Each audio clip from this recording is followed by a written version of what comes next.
Biraz anam bana terbiye vermek isteyip gözüm yaşı atıp süde verip bana ronza deyip ruhum o günden Hüseyin'in perçeminin kefengeyi bu mektebi bu ibreti adam Hüseyin'den almışam. Hüseyin'siyem bu gayreti adam Hüseyin'den almış. Ay maşallah. Bu gayreti adam Hüseyin'den almışam. Cesareti, şücaeti adam Hüseyin. Uzada.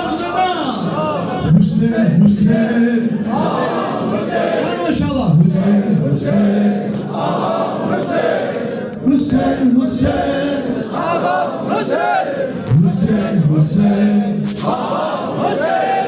Kerbela mektebini getirmesi menzuluya ben ağamın ekberinin Qasiminin vurgunuya adaleti bu dünyada silinmeyen kanunuya bu düzlüğü hakikati adam Hüseyin'den almışam.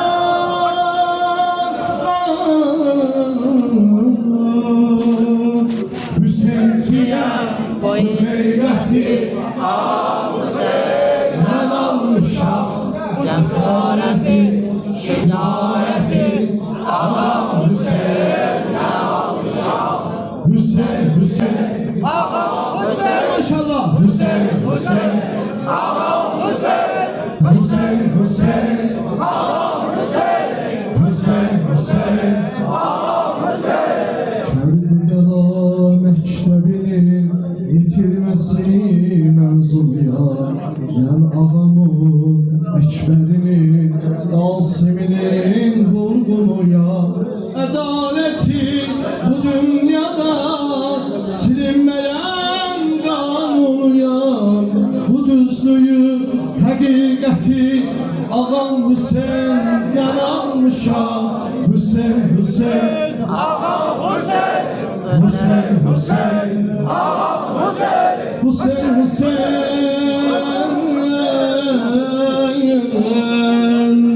Çay versene. Bu Hüseyin zikri şerafettir mənə süd verəndə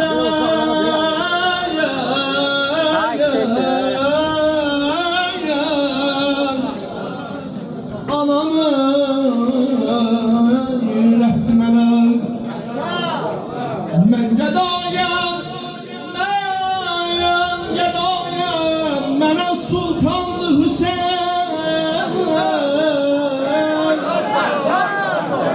Maşallah. Gör kimin məclisində gedirsən, İmam Hüseyin ağanın məclisi.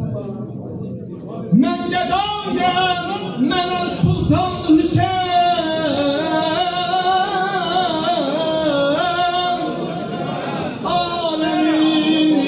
Alemin dərdinə dərman Hüseyin. Demərəm məqsədimə yetməmişəm.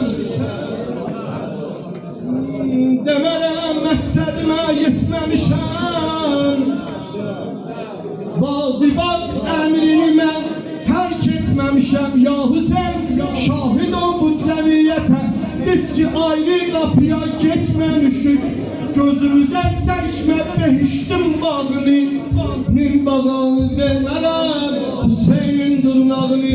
Deyərəm şali şəhidan ağadır.